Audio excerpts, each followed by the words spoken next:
matches Nashville's work ethic, everything will be fine for Pittsburgh. It wasn't that case last night. Nashville outworked them. They deserved the win, and they got it. And also, Nashville's starting to get some skill on that team. If there's a mistake against them now, they're starting to be able to put those into goals. So Nashville's getting better. All right, a couple things to keep an eye on now. We're going to send it out to Jack Edwards and Brian Engblom as they are standing by in Japan with us.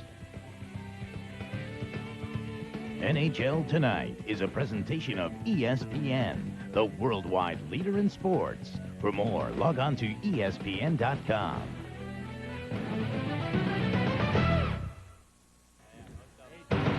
Picture this, an adventure 12 or 13 time zones from home. National Hockey Night brings you some far-flung Penguins fans ready for another outing on the other side of the Pacific.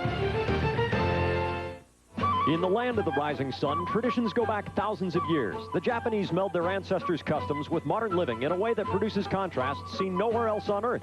Some of their athletes are larger than life. Now they'll see those who are faster. The intensity of the NHL's regular season has taken over Tokyo. High-speed contact and skill entertained the largest crowd ever to see a hockey game in Japan in the season opener between Pittsburgh and Nashville. Having come halfway around the world in part to promote their team, the upstart Preds took advantage of the opportunities and sent their fans a little wacky. Cliff Ronning ripped in the go-ahead goal to give Nashville its first ever win in a season opener. Now the Preds go for the sweep in Japan.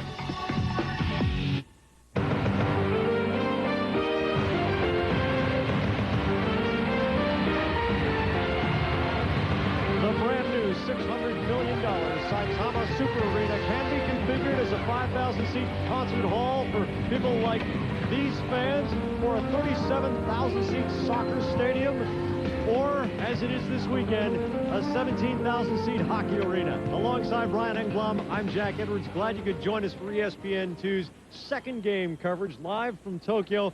This is in part a goodwill tour by the NHL, but it's no vacation for the players, and the Penguins might be a little bit grumpy today, Brian. Yeah, I agree with that. In the Japan Times newspaper this morning, they said it was substance over style in Game 1. Pittsburgh Penguins never really got their style going. Jaromir Jagr, the best player in the world, was pretty good, but not great. Meanwhile, the Nashville Predators were excellent. They played 4 lines, made very few mistakes, and Mike Dunn made up for the few mistakes they did. They deserved that victory. We will drop the puck after a quick stop in the studio. After the break, it is the Pens and the Predators coming your way live from Tokyo. The NHL in Japan. We're back in a flash. Hi, I'm Wilford Brimley for Liberty Medical. I'm a diabetic. I know how serious this disease is, but I also know a way to help control it. Check your blood sugar and check it often. Liberty makes that easier.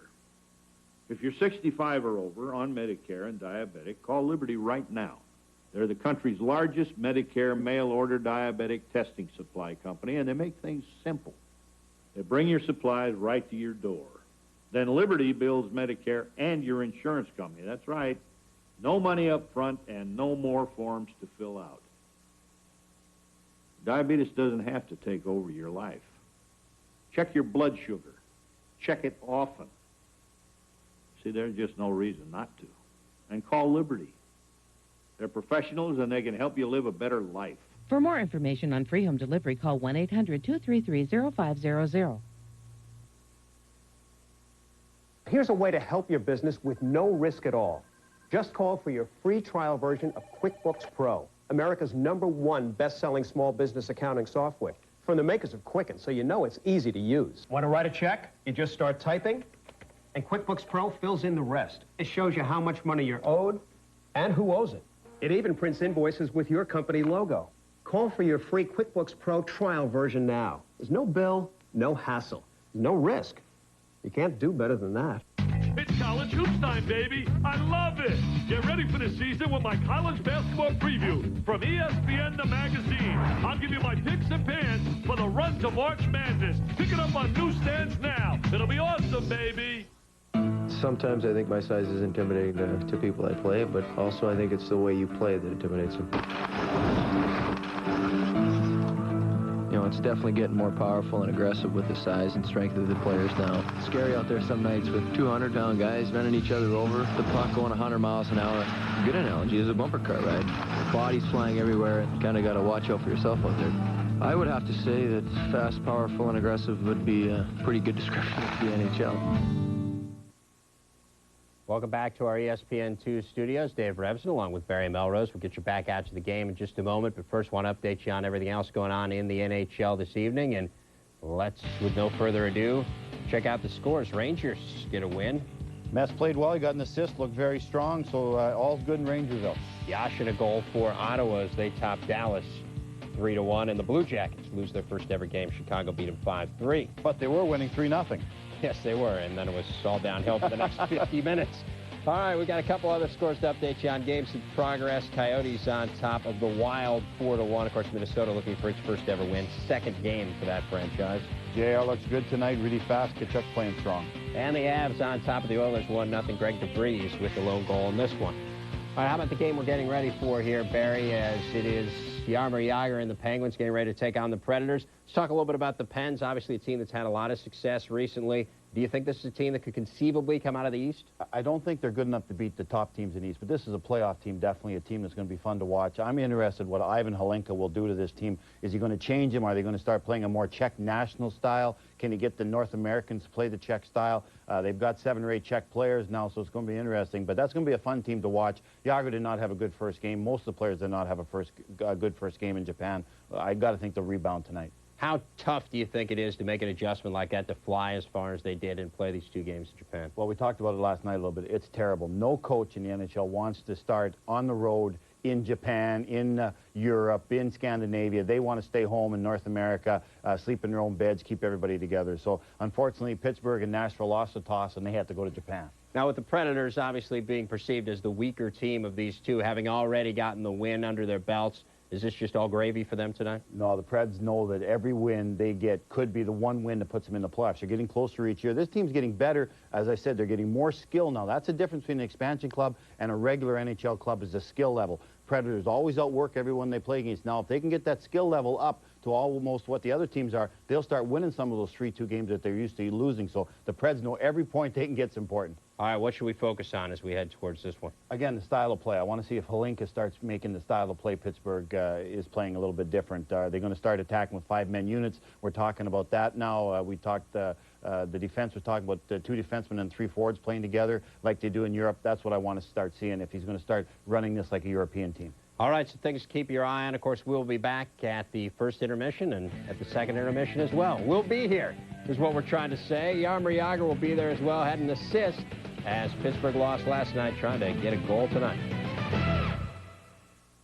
I watch the ripples change the size, but never leave the stream. In today's net economy, companies are struggling to change, struggling with the complexities of e-business, with making intranets, extranets, and the internet work together across any platform around the world. Well, now it can all work together as one net.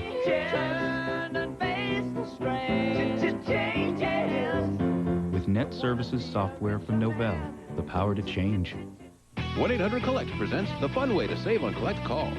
Use 1-800-COLLECT. Now that's easy to remember. It's cheap, it's easy. 1-800-COLLECT. As in collect calls? Of course, duh. 1-800-COLLECT. Save $1 or $2. Gentlemen, we're eating dinner on Mars. Sounds good to me. It will shock you. We're off target. It will grip you. It will lure you in. I'm gonna die on this planet. And blow you away. Val Kilmer, Carrie Ann Moss, Tom Sizemore. Red Planet, rated R. Starts Friday, November.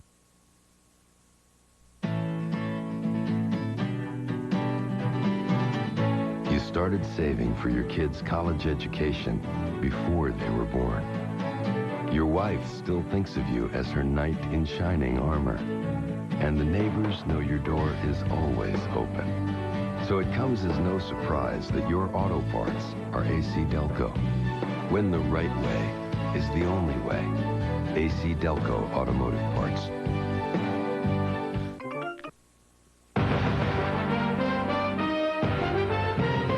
ESPN2's coverage of National Hockey Night is brought to you by AC Delco Automotive Parts, when the right way is the only way.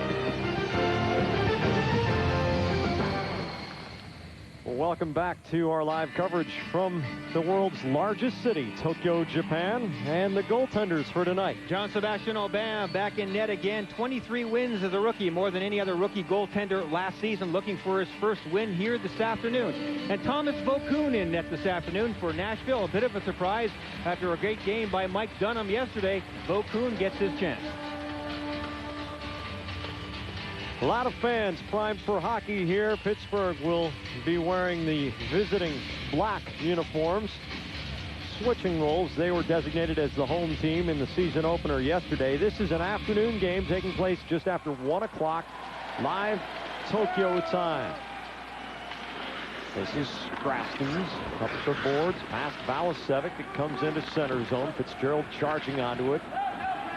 Rossavall controls in his own zone. Cross-ice pass for Laukkanen. Now Kip Miller hits Herdina in stride. Herdina's shot save. Vokoun rebound loose. Yager taking a hack at it, but Johnson on the back check. Yager cross-ice. Laukkanen away from Fitzgerald. Dumps it into the corner. Miller on the carom. Yager looking in front for Miller. Yager steps in front himself. Vokoun looking for the puck in the scramble. Can't find it. It comes to the board.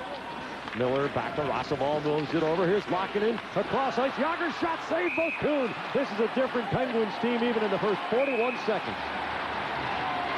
This is a very different Pittsburgh Penguins team. There's no doubt about that, and Jaromir Jagr is leading the way. Pittsburgh has come out charging. We talked to Jagr the other day and said it takes more than talent, doesn't it?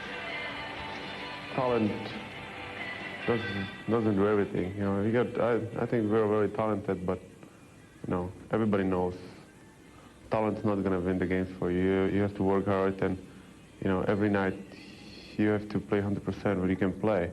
And if you can do it, I think we are going to be a very good team. If not, you know, you're going to have a tough time to make a playoff. He's absolutely right, and coming from the best player in the world, when he talks about work ethic, everybody else has to listen. What a great shift for Pittsburgh. They looked a little bit soft in the season opener, and we anticipate they'll have much more intense effort in this game. A little battle along the board. Straka comes out with a puck, but his cross-ice pass caroms into center. Slager retrieves it. Jack, I'm not really surprised the way Pittsburgh came out in Game 1. They looked like a team that wanted to establish style and not a work ethic. They had talked about their training camp and Ivan Hlinka and speed and all that sort of thing. They forgot all the rest of the grittiness that it takes. They haven't forgotten it here, obviously, in these first two shifts. Straka, a flashy skater, trying to feed Kovalov on the short pass, but Walker's back to take it. Walker had a goal yesterday, so in 3 games lifetime in Japan, he has 2 goals. He's a virtual Gretzky on this side of the international date line. Ian Moran up the center to Matthew Barnaby. Cliff Ronning picks his pocket and drops it off to Craig Miller. Miller spelled M-I-L-L-A-R, different from Kip Miller, number 37 for Pittsburgh today. And here is Craig Miller. And Miller's partner out there is Billy Holder, and Billy Holder is suffering from the flu. A couple of the Nashville players have had it. Holder couldn't play yesterday afternoon, and he's back in the lineup really at half speed because they had an injury to Lintner yesterday. There's Ivan Hlinka trying to get his boys fired up early on here. I'm sure he didn't say a whole lot afterwards, but you know he wasn't very happy with the way they played yesterday. They just didn't really ever get into it. They didn't establish themselves the way they can work ethic-wise, but Jaromir Jagr and the boys set the tone here in the first shift. Coverage of this game is going back to the Czech Republic today. There are 10 players from the Czech Republic on the Penguins' active roster. Moran throws it into the pile. And you can bet that that's having an effect on all the Czech players. You're right. That has a lot to do, I think, with the way they came out to start this game as compared to yesterday. Moran throws it into the circle again. Holder in the scramble helps the clear. And Nashville will get a new set of defensemen on it. Randy Robitaille chases it up ice. Kasparaitis on the touch for icing. Well, Barry Trotz was very happy with the way his team played in Game 1, the first one of the season. From year 1 to year 2, first 2 years of the franchise's existence, they made small steps forward in every area. That's all you can ask for an expansion team. This is their 3rd year. Barry Trotz will try to get a little bit tougher on them this year. The expectations are a little higher. They do have some more talent than they've had in the first couple of years. There's Thomas Vokoun. He has to be thinking, sure, why do I have to get this game when Pittsburgh really wants to play? He's going to have to be good today from the looks of things. Vokoun didn't get a whole lot of help from his teammates in the second half of the season. His goal support dropped under 2 goals per game. looking for a little help here today against a team that really can light it up. Michael Rossival circling back in his own zone. Hrdina touches it up to the blue line, but not out. Here's Greg Johnson looking slot, turnaround shot, Balasevic, and it deflects high into the crowd. And speaking of Thomas Vokoun, he's facing down some demons here. He had a very up and down season last year. In the middle of November, he played these Pittsburgh Penguins and lost 6-2. They shelled him. He got sent down basically the next day and really floundered, had a real crisis of confidence there for about a month and a half.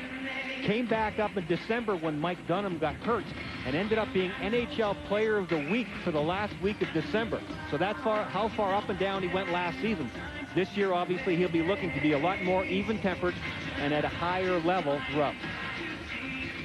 A couple of rookies on the ice right now for Nashville. Number 9, Greg Klassen. Number 17, Scott Hartnell. Hartnell, the number 6 overall pick in the 2000 draft, is 18 years old, and he gets welcomed to the NHL by Martin Straka.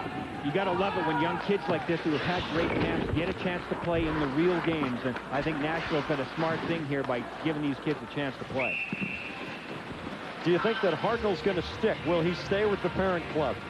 I don't think so. I have a feeling that they're going to give him a couple of games, but for Scott Hartnell, they're going to have to decide after 9 games because he is 18 years old. If they keep him for the 10th game, they have to keep him with the big club all year long. And at 18 years old, I think that David Coyle, the general manager in particular, is a very patient guy. They want him to continue to come along. He's a terrific prospect. And part of the reason he has stayed with the club is he's 6'2" and about 195, and Nashville is very small up front. He's played the right kind of style. They describe him as an Adam Deadmarsh kind of player. That's a good guy to have in your lineup. That's a pretty good model. Yeah. Melikar seeing his first ice time of the series. Tries to clear it out, but can't. Yachmanov parked in front. The Preds can't feed him the puck. Now Walker sends it against the grain. Pastoritis back for Pittsburgh. Nudges it along. Milan Kraft also out there for the first time, number 14 in black. And here's the highly regarded Kraft sending it over to Morozov. Morozov up into center zone at the red line. Moranic. Now Moranic back on it. Has Kraft middle. Closes through the check, but Holder stands him up nicely. Now here comes Yachmanov. Cross out for Walker. Walker at the top of the circle, moving on Rossival. Throws it into the middle off a stick. Still in the slot. Shot saved. And again, Aubin is sharp, but he has to be on the challenge from David Legwand. Jean-Sébastien Aubin was sharp in game 1 and shots in close, rather. There's a look at Milan Kraft, one of the young, talented players the Pittsburgh Penguins have in their roster. He and Josef Melikar are 2 rookies. They did not see the ice at all in game 1. Now, not surprising so much perhaps for Milan Kraft because the coach Ivan Holenka has said he's going to go with 3 lines, and Kraft will have to work his way into the lineup. Melikar just took a shift on defense. I thought perhaps he would play in game 1, but did not. But obviously Holenka has decided to throw them into the water here and see how they fare. Holenka going with the 5-man units instead of the traditional forwards and defensemen changing independently. Draw comes back. Barahowski dumping it into the corner. Hrdina behind his own goal, trying to nudge it along to the Pens. Laakkonen now coming the other way. Johnny Laakkonen, the Finn, close it to center zone. Barahowski back on. Now feeds it up the right side. Balasevic over the line. Shot deflects all the way through. Aubin makes the stop. Hrdina feeds it out to Jágr. Jágr on the go against Strafton's long wrister was going wide. Vokoun decides to play it safely. ESPN2's National Hockey Night heads to Carolina on Tuesday night, 7 p.m. Eastern Time. Ron Francis and the Hurricanes play host to the Dallas Stars, who bring in Mike Modano and Brett Hull. Stars and Hurricanes, Tuesday, 7 p.m. Eastern, right here on ESPN2. ESPN and ABC, your exclusive network home for all NHL action. Watch on this last attack by the Nashville Predators how they're able to drive the Pittsburgh defense back. Greg Johnson with the puck will drive the D back. There he goes, 22 White, and then the drop pass. Now look at the penetration here already. Pittsburgh back way too far in. Cliff Ronning scored the first goal of the game in game 1 on exactly a play like that. Jágr in the right wing corner, letting the puck come halfway up the boards. Now Miller circles, trying to get away from Legwand. Throws it down the slot. Hrdina, pretty crafty there. Back to Miller. Miller runs right into a solid Legwand check. Here comes a 3-on-2 for the Pred. Legwand over the line. Cannot stick handle past Rossival. Here's the answer. Perdina. Drop pass intended for Yager. He sticked out of there. Legwand on the back check. Here comes Walker turning it back once again. Legwand charging up the middle. Walker waiting. Legwand's one-timer, scores! David Legwand, just 20 years old, showing promise and putting Nashville ahead.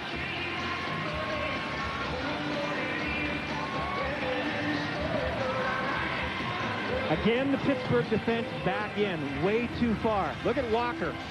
Unmolested, walk down, all kinds of time. Look where Legwand actually takes the shot from. Michael Roosevelt, 28 black, just backed up, didn't take anybody, didn't really accomplish anything, and as a result, David Legwand gets his first goal of the year. Doing it at both ends as well. Good back-checking effort earlier in the shift. Making a good, solid body check and stopping a Pittsburgh effort. Here's Craig Miller circling up. Schellberg has the pass, hit him in the back. We're going to get an interference or a holding call in center zone, and it's going to go against the Preds.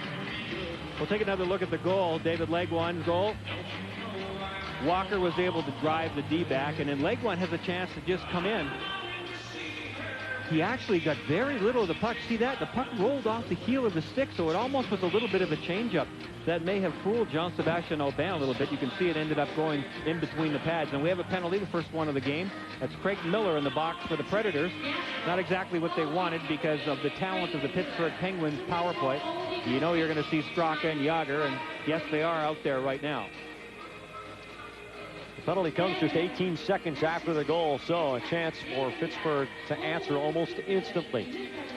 Greg Johnson will take the draw for the Predators. Top of the right face-off circle as Thomas Vokoun looks out at it. Straston picks it up, has trouble with Long. Barahowski. Now here comes Yachmanov. It's a 2-on-1 on the shorthand with Johnson. Yachmanov, the drive, save all band. Here's Kovalov. This is not what Pittsburgh wants to look like opening the season. Giving up a shorthanded chance, and now the Preds dump it in, get fresh penalty killers on the ice. Yuri Slager did a nice job on that 2-on-1 because Kovalev was really late coming back, and it allowed the 2-on-1 attack shorthanded there for Nashville. Kovalov circling at the blue line, down low for Long. And here's Timo Timonen, who took a puck in the face yesterday. Drew a little bit of blood, but he returned to the game. Kovalov throws it along the blue line, and again, it's Valasevic dumping it down. Pittsburgh showing a little frustration in the early stages here of this power play. Yager on the go, beats Yachmanov down the left wing. And drops it off. Kovalov, one-timer, goes whistling wide, hits the dasher, takes a funny bounce. Simicek keeps the puck alive down in the corner. Yachmanov first on it, and Barahowski sends it all the way down the river. Loose pucks inside the Nashville zone were key in game one. Nashville got most of them. They did a nice job getting that loose puck and getting it down shorthanded here. 45 seconds to go on the penalty kill, and Walker clears it down. Pelton with a little bit of pressure on Aubin. He sends it skidding around for Yager. Here's Walker picking the pass off and wasting a little bit more time. Walker bringing it back into his own zone. Good job by the Nashville Predators on the penalty kill. Pittsburgh ranked just number 20 in the NHL out of then 28 teams with the man advantage last year. Baranek trying to split the D, but it's offside at the Nashville line.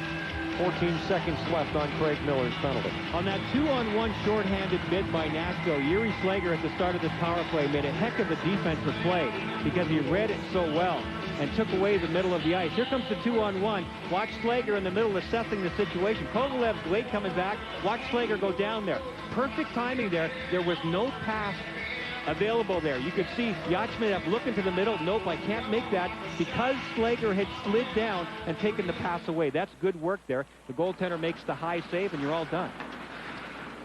The official scoring on the first goal of the game, Legwand from Walker. There's no second assist. And it comes at 5:08 of the first period. We are back to even strength. Barahowski chasing Matthew Barnaby. Barnaby setting up back of the goal, tries to feed Baranek on the doorstep, but Nashville had a lot of sticks on him. Schellberg comes up, dumps it into the left wing corner. New shift coming on for the Predators. Kasparaitis flicks it around the boards. Baranek to Kraft. Kraft rips off the wrist shot. Vokoun hangs onto it. 12:08 to go in the first. Nashville with a 1-0 lead. Nearby, Omiya has legendary rice patties. It's all part of the scene here in Japan.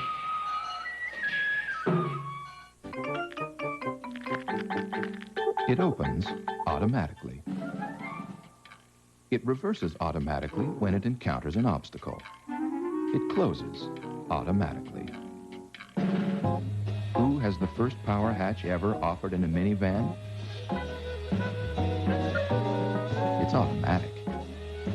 Dodge Grand Caravan, the best minivan ever. The all-new Dodge Caravan. Different.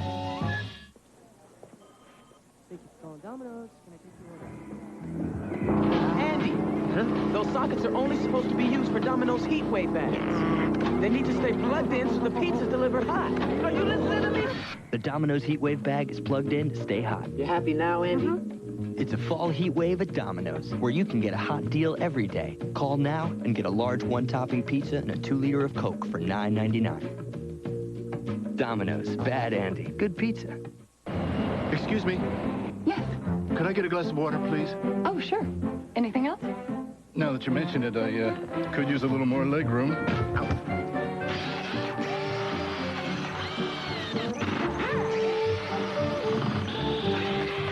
At American Airlines, we're removing coach seats from every plane How's that?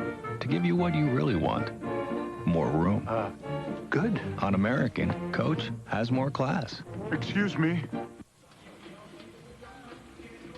On Thursday here in Japan, Mario Lemieux and Chief Operating Officer Tom Rooney took part in ceremonies honoring Pittsburgh's sister city of Omiya, the same one as the rice patties we showed you just a few moments ago. And there's Mario. Not looking too happy right now, Brian. Nope. I think he liked the first stages of the game here when they came out smoking in the first shift or two, but now that they're down a goal. But he's a very patient guy. He's been around the block before.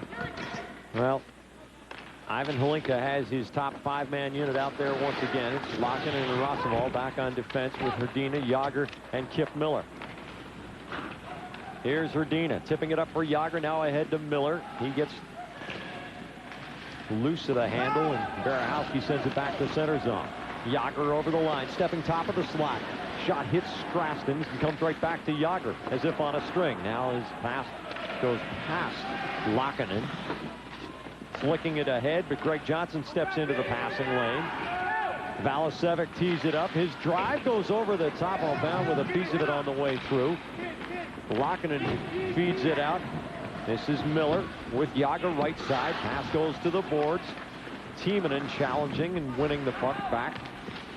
Klassen just dumps it to the center circle. Yuri Slager on as Pittsburgh has changed personnel. Vokoun letting it run through to Timonen. Bob Bugner down the boards, battling Peltonen. Klassen gets it out to the 18-year-old Hartnell. Hartnell breaking with Peltonen, stops over the blue line, dumps it left wing corner. Bugner picks it up on the bounce. Now throws it back to center zone.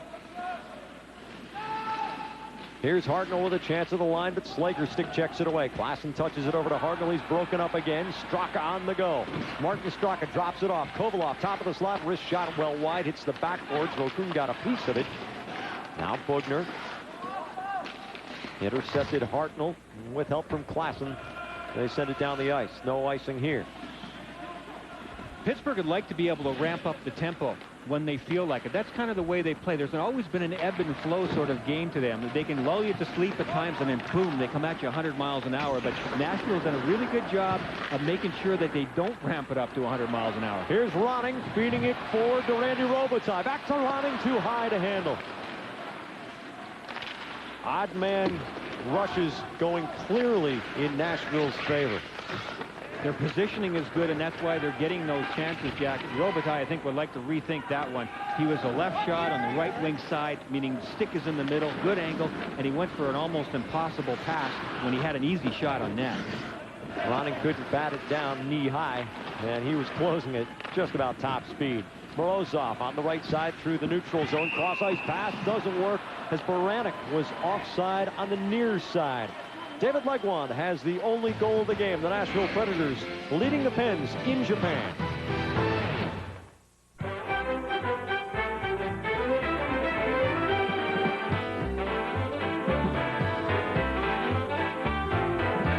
Presenting the best minivan ever. The only one available with power sliding doors and a power hatch. Nothing else is remotely like it. The all-new Dodge Grand Caravan. Different. Michelin would like to remind you, there's only one safety feature on the road that actually touches the road. Michelin, because so much is riding on your tires. Buy 4 Michelin tires now and get a free emergency roadside kit. And you'll be eligible to enter the Buy 4 and Score sweepstakes with chances to win a BMW X5 and an iMac computer or other great prizes. See your participating Michelin dealer by October 31st. Oh yes, a brilliant move. Galway scampering across the goal to stop it. They just couldn't seem to get enough players forward before. He's showing good fluid movement. The right, the left. This is another aggressive charge down the flank. He's timed his run to absolute perfection. 2 defenders to beat. He's passed one. This is looking like a chance as he takes the shot in. 3, 4, 5, 6, 7, and 8.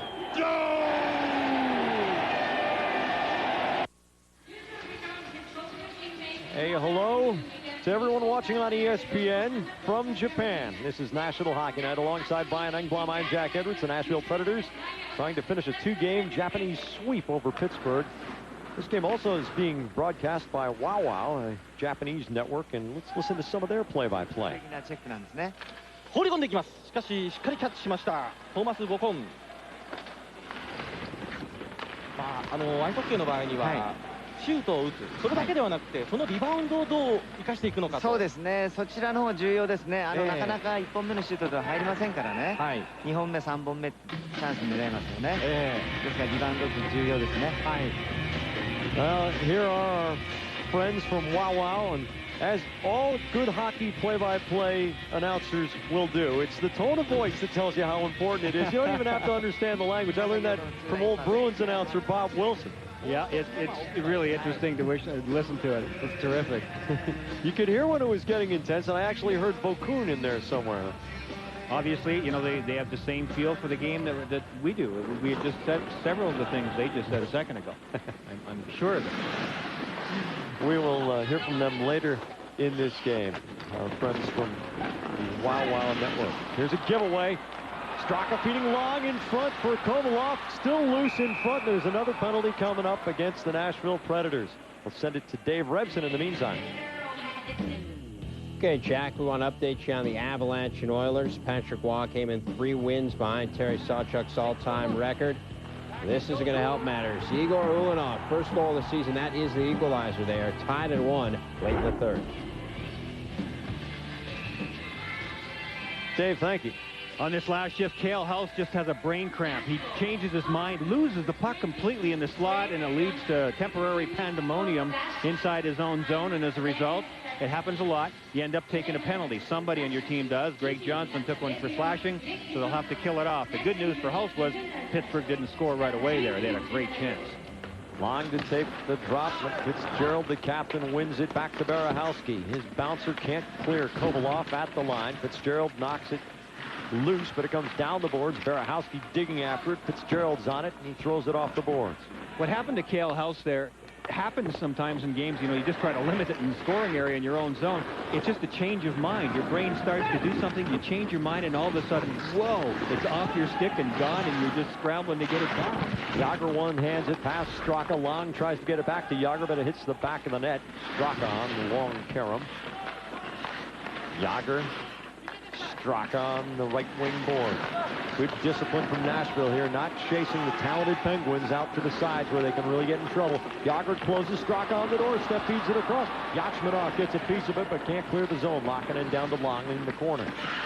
Long back halfway up the board. Straka looking for Kovalov, who was closing into the top of the slot. There's Lokinen through a screen. Legs save Bokun. Lokinen gets his own rebound. Kovalov can't handle the bouncer. Comes back to center zone. Yachmanov on the challenge. Yachmanov takes it over the line himself as Nashville changes the other 3 penalty killers. Now cross-ice pass. Walker has a shorthand chance and just misses on the glove side. Long drops it off. Chip Miller. And here comes Simicek, cross ice for Kovalov. Yuri Slager over the line onside, looking for Herdina middle, but Fitzgerald intercepts and dumps it back to the neutral zone. Kovalov to Herdina down into the corner. Holtz tries to go one way, then the other, and the Pens won't let him do it. Herdina steps right in front, gets knocked down, looks at the referee, and he says, no penalty here, keep going. Fitzgerald gets off another wrister, and it's a blocker save by Aubin. I wouldn't be surprised if Nashville takes some more shots from farther out. Some of the players felt that Jean-Sebastien Aubin was sharper from in close than he was from far away in Game 1 yesterday. Klassen on the far side, mucking with Peltonen, and they pry the puck loose. It comes out to Craig Miller. We're back to even strength. Another power play without too much potency from Pittsburgh. Baranek gets to Slager, who dumps it out to center zone, but there is Holder, who is coming back from the flu after being on IV all night. Kraft to Baranek. Baranek stick handles through, gets taken down. Another penalty coming as Holder will go for tripping. Pretty sweet stick handling move by Baranek, and another chance for the Pittsburgh power play. Yeah, Billy Holder knew he was beaten on the play. He's been around the block. He knows how these things happen. He's not feeling very well, but Baranek with some really slick work here. Watch this, the alley-oop in between. Billy Holder couldn't quite get the stick where he wanted to. The stick was actually behind Baranek, and by the time he turned around and got it where he wanted. Here's the power play. I want you to watch how this developed. At the top of your screen is Yanni Laukkanen. He'll come in on a pick play. Stop it right here for a second, guys. The play in front of the net, everybody has come down. Now, Laukkanen's coming down from the point. Go ahead and run it. It gives him a chance to shoot. We'll look for things like that from the Pittsburgh power play in the future, too. As Brian pointed out, if you were with us for our coverage of the first game here in Japan 24 hours ago, Nashville has done a marvelous job of being patient. Not a word you hear a lot in hockey, but that was a really good characterization, Brian. It was in all aspects of the game. They showed that they played like a team that's much more experienced than they really are. Yachmanov driving it around the boards. It comes up to Laukkanen, but Johnson gets the loose puck and dumps it back into the corner. Nashville's penalty kill has been very sharp. It showed an improvement of more than 5% last year. A big pickup in the rankings in the NHL. Straka on the far side, rifles it around the boards. Now Laukkanen at the right point, spins away from Johnson, dumps it back in, back of the goal. Long working with Straka. But Scraston gets the puck loose, and Johnson, with a little burst of speed, sends it down the river. Kovalov winding up, getting a little bit of speed going here. Has to dump it into the right wing corner. Pulse back there. Good hit by Kovalov. Little physical play from Pittsburgh, of which we haven't seen much in the last couple of days. Laukkanen trying to keep it in at the point. And we get a stoppage here. ESPN's coverage of Major League Baseball's Division Series playoffs continues. At 4 o'clock Eastern time, the San Francisco Giants take on the New York Mets. Game 4 of the National League playoff matchup. The Mets lead the series 2-1. They close it out. It's later today on ESPN. One of the great players that Pittsburgh Penguins have to play a lot, and you will see him a lot, is Marty Straka. I really like this guy. He scored only 59 points last year as compared to 83 the year before. But I think it was just one of those years for him where the puck just didn't seem to end up in the net. He works hard every night, got tremendous wheels, controls the puck a lot. But one thing that surprised me a little bit, he only had 15 power play points last year. That's not a lot for a guy of his caliber. And he was well down the list behind the Kovalevs and Jagrs and everybody else. But on his side, what he did do is when Kovalev and Jagr and those guys are taking gambles, he cleans up and tidies up a lot of plays that don't look very good. So sometimes that takes him away from the offensive side of the game. A great deal of frustration being shown by Alexei Kovalov here. He gets a double minor, slashing and high sticking. And we go 4-on-4. Interesting, the number 14 in black, Milan Kraft, a 20-year-old rookie, is now out there. Kraft giving chase against Tiemann. Ronning with Bugner having a look. Cale Hulse back cross ice for Tiemann. Tiemann dumps it toward the right wing corner, but it's offside. 4:33 to go first period at Saitama Super Arena. We're coming your way live from Tokyo, Japan. This is the NHL on ESPN2. You know, ideas and inventions come from people in all walks of life, and most of the century's top inventions came from individuals, not companies. Do you have an idea for a new product or invention? Are you interested in trying to submit your idea to companies for a good faith review and in trying to patent it as well? If so, Invention Submission Corporation has information to help you get started. ISC is America's largest inventor service firm with over 50 offices nationwide. Call this toll-free number now to see how to get this free information. The information includes forms to assure confidentiality, a form to record and date your idea, plus an informative brochure that explains how to submit your idea to companies through ISC's data bank and how to apply for a patent. Even if you only have an idea for improving an existing product, you'll want to call now for ISC's free information. For your inventor's information, call toll-free 1-800-652-0101. That's 1-800-652-0101. Call toll-free to get free information by mail about the Craftmatic Model 2 adjustable bed. This wonderful bed adjusts to hundreds of relaxing positions, offers optional warm, soothing heat, and relaxing built-in massage, yet costs up to 56% less than these quality flat beds. Don't pay more to remain flat. Call toll-free and get complete free facts by mail about the adjustable bed that costs up to 56% less.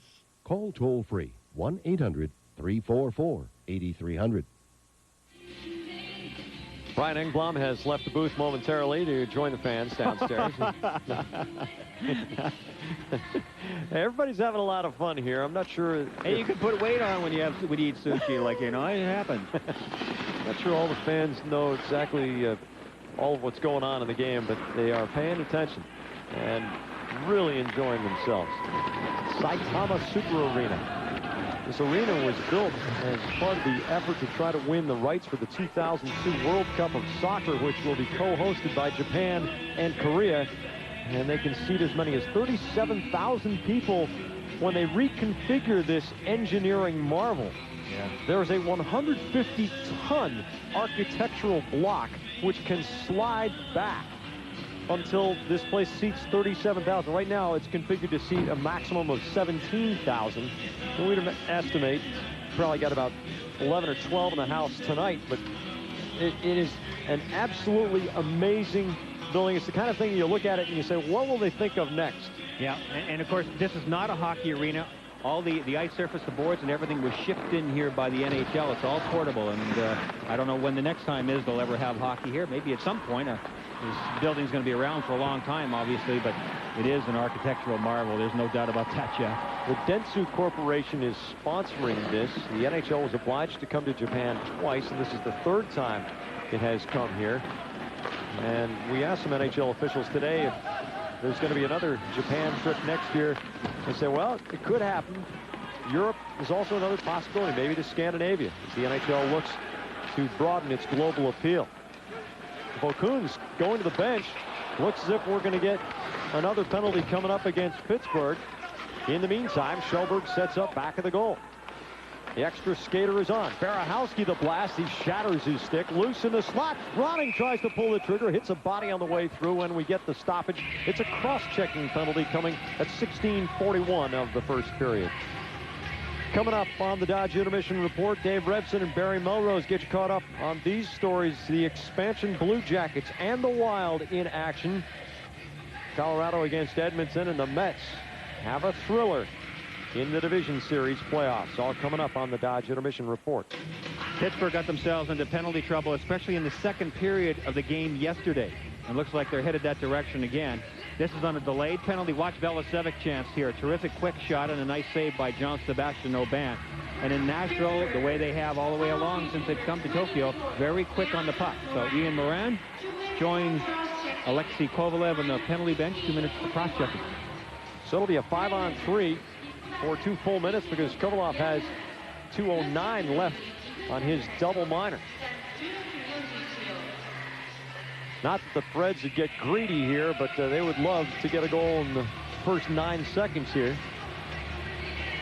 Well, they need some shots from the point. Drake Barahowski is going to be out there with Randy Robitaille on the point for the Nashville Predators.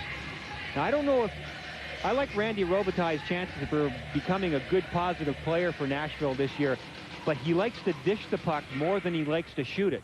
In a situation like this, 5-on-3, if you're the guy who gets the chance to shoot, you better pull the trigger. With a little ice repair going on, we'll remind you there's a special night coming up on ESPN2 Wednesday, a National Hockey Night doubleheader. The action begins at 7 p.m. Eastern Time. The captain, Mark Messier, goes on to Madison Square Garden ice for the first time since his return to the Rangers. It's going to be a very emotional night as they host another Original Six team, the Canadiens. That's at 7 Eastern Time. Then it's the Blues and Kings at 10 Eastern, 7 Pacific. And it will be seen in Los Angeles. So join ESPN2 on Wednesday night. Two-man advantage here for the Preds. That Ranger game is going to be a lot of fun with Mark's return. Ronning takes the shot from the right wing circle, knocked to the backboards, and Shelberg gets it loose for Ronning. That is Mutt and Jeff there. The big guy and the little guy. Here's Ronning with another chance. Lokkonen gets a piece of it with his stick. Shelberg jams with Lokkonen, and there's Ronning in, working against Straka. Puck comes loose. Robitaille for Barahowski, back to Robitaille. Throws it in on Aubin. He makes the glove save with Valasevic right on the doorstep. Cliff Ronning is not shy to shoot. He will pull the trigger anytime and every time he gets the chance. The 35-year-old has a lot of experience. He scored a goal yesterday, hit the goal post yesterday. Very quick, very accurate slap shot. He got 2 good shots on net in that early sequence. And again, Robitaille at the point is a good guy to dish it because Robitaille is a centerman. He does play with Ronning. He knows where he likes it for that one-timer. But as I said a moment ago, Robitaille is the guy who's going to have to pull the trigger once in a while. This was just a dump to the front of the net. A good change-up, a good thought by Robitaille. Let's just get it in front here and take a little pressure off of Ronning because they were starting to shift over to Ronning's side. And Valasevic, 6'1", 198 pounds, the Detroit native, parked at the top of the crease. A nice obstacle around which Aubin had to see the puck. Ronning had 248 shots on goal last year. Only Sergei Fedorov and Bobby Halik took more shots. He was ranked 3rd in the league in shots on goal. And no question, he is the offensive spark plug of this Nashville team. Yeah, he's one of those guys. He's only about 5'8". He's been around the league for 14 years. You tell him he can't do something, he shows you every night that he can. He's got terrific wheels, and the shot that I just talked about, he's led them in scoring both the first 2 years of existence of the Nashville Predators. 26 goals and 36 assists for Ronning last year. And here he comes wheeling out of his own zone. It's still 5-on-3 hockey. Shelberg closing. Ronning now pulls up in the circle. Valasevic parked in the slot. Robitaille setting up. Now Ronning. Valasevic right in front of Aubin. Quick shot, Barahowski, and it goes off the side of the goal. Touches it around past Valasevic. Ronning trying to feed it in front. Shelberg all the way to the point to Robitaille. Robitaille down low. Barahowski cross for Ronning. The shot goes all the way through, and Karam's back to center zone. That shot's got to come a little bit quicker. I'm surprised Ronning didn't shoot that one off the pass. Robitaille wheels away from Ronning. As Barahowski, top of the left wing circle, comes against the grain to Ronning, gets it back. Now Barahowski's shot tipped in front. Valasevic gets knocked down. The man's got bricks in his skates. It's hard to knock him off his feet, and he almost made the play in close there. Well, Nashville made some nice plays. They got some good, solid shots on net. Nothing has gone in for them yet. They've made sure that they've hit the net, and that's very important. So often guys cut it too fine and miss the net on the far side. That's a horrible thing to do, especially when you're up by 2 men on the power play. Nashville's done a good job of that here, but they just can't get it behind Aubin yet. Leguan stepping over the line, but Walker was in half a step early. So 9 seconds left on the 2-man advantage.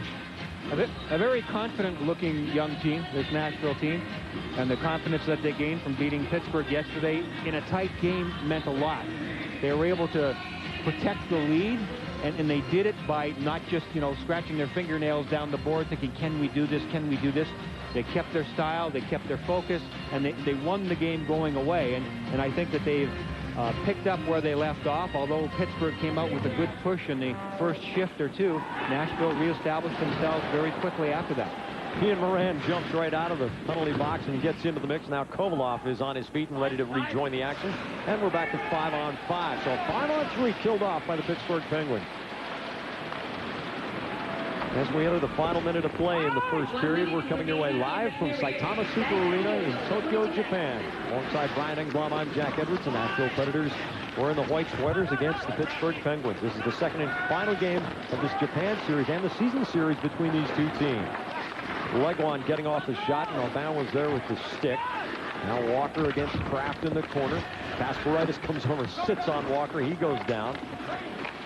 Kraft nudging it up the boards, but it's intercepted. Goes back down to Walker. Kasparaitis takes another run at him and knocks him down again. Now Timonin's shot, he didn't get all of that. Kasparaitis on the puck. Around the boards for Hrdina. Hrdina touching it to Kraft. Kraft tips it up ahead for Straka. Intercepted Legwand on the back check. Moran from the red line dumps it in. Off the backboards, just 15 seconds to go in the period.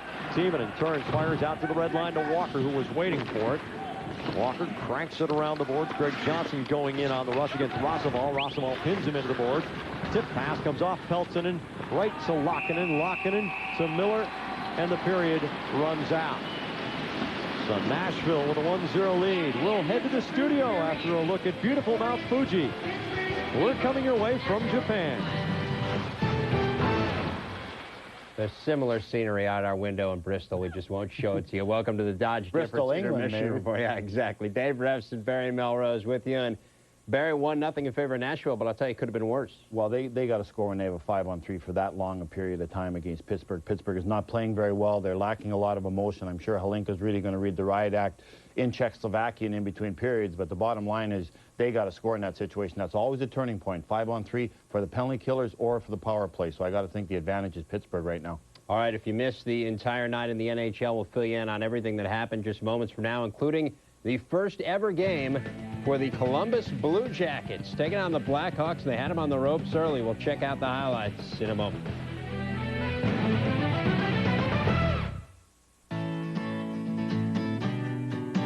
You keep an eye on the websites your kids are looking at. You make sure your wife's cell phone battery is fully charged. And you haven't missed a day of work in 12 years. So it comes as no surprise that your auto parts are AC Delco. When the right way is the only way. AC Delco Automotive Parts. We began anew with new easy-out rolling captain's chairs, new 3-zone climate control, new power sliding doors, new power hatch, new brighter headlamps, new. Dodge Grand Caravan, the best minivan ever. And did we mention it's new? The all-new Dodge Caravan, different.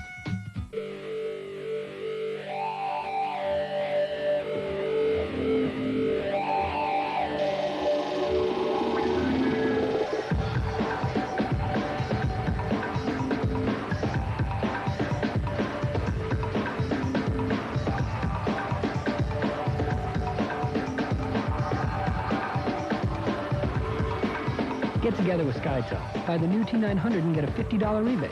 1-800-SkyTel-5. The Exorcist scared your parents. That was then. Lost Souls is now. Open the door. Lost Souls. Rated R. Starts Friday. It wasn't much of an accident. Still, there's a family that'll have a hard time getting to practice or on the trip they planned. Fortunately, they have a State Farm agent and the help of the world's largest claims network. And no one has more experts handling more claims quickly and fairly. That's our Good Neighbor promise. So they'll be back on the road a lot sooner than they thought.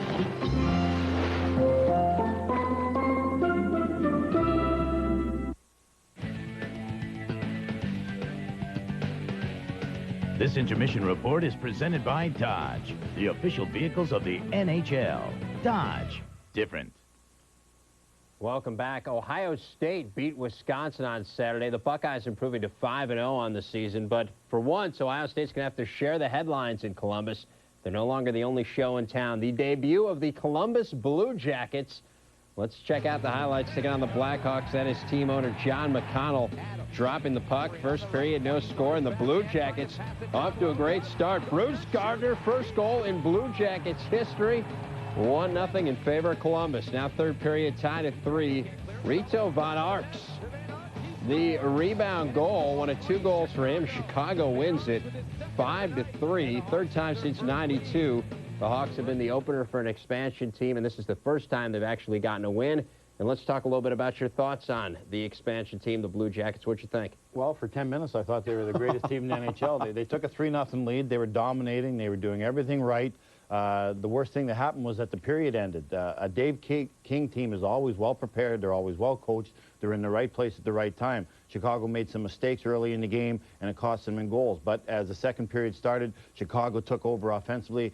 Columbus doesn't have any Amontes and Zamenhofs. That's the difference between an expansion team and a team that's been in the NHL for a while. They have got established stars. You make a mistake against Amonte, which the Blue Jackets did, bang, 2 goals a game. So I think that's what Columbus has to do, is eliminate their mistakes, because they don't have enough firepower to overcome mistakes. The goaltending today, Tugnutt, wasn't like we were used to. I thought Tugnutt would really play well, sort of like Damian Rhodes played for Atlanta today. Tugnutt was not especially sharp. They need great goaltending if they're going to win any games. All right, well, as long as we're on the expansion theme and talking about the expansion teams, Columbus unsuccessful looking for its first win. How about Minnesota? Lost its first game in Anaheim last night, so still looking for its first win. The Wild taking on Phoenix. And let's check out the action there. First period, Coyotes down 1-0 on the power play.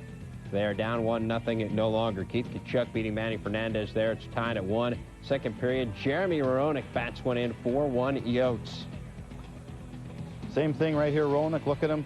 That's what a star does. These expansion teams don't have guys that can score goals like that yet. They got to draft them high and pay them lots of money for guys like Jeremy Roenick. 3 power play goals in all for Phoenix in the game. A goal and 2 assists for Roenick. 4-1 Phoenix wins it. Next game for Minnesota, it's home opener Wednesday against Philly, and we've had a little more time. 2 games now for the Wild. Again, I've got to ask you your impressions of them. Well, good news. The next game's at home. Bad news is against Philadelphia, Exactly. who got spanked tonight. So the Wild is very similar to Columbus. They're well coached. You know, Jacques Lemaire's teams are going to be good defensively. They're not going to kill themselves with mistakes, but they just don't have enough firepower that when the other team makes a mistake against them, that they capitalize. It's going to be a long year for both these teams offensively. They're going to have to scratch and claw and outwork the opposition, and hopefully that their goaltending will win some games for them. Both cases tonight for the Wild and for the Columbus Blue Jackets, the goaltending didn't do that. The goaltending was fine, but fine isn't good enough when you're an expansion team. You need superb goaltending if you're going to beat these teams that are more skilled than you. Well, to check out what they have in front of them, the Nashville Predators, of course, have been there before. Yep.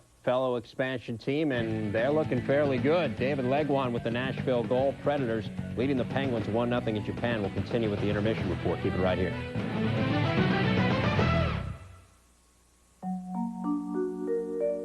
It's so different. It's the best minivan ever. With the first power hatch ever in a minivan. The first 3-zone climate control ever in a minivan. The first movable center console with power outlet, and more. But even with all that's different, there's one thing we'll never change. The all-new Dodge Grand Caravan. Different. 3DO. WDL main event. Thunder Tanks. In this corner, weighing in at 70 tons, the Patriot. And the Challenger, weighing 85 tons. Titan.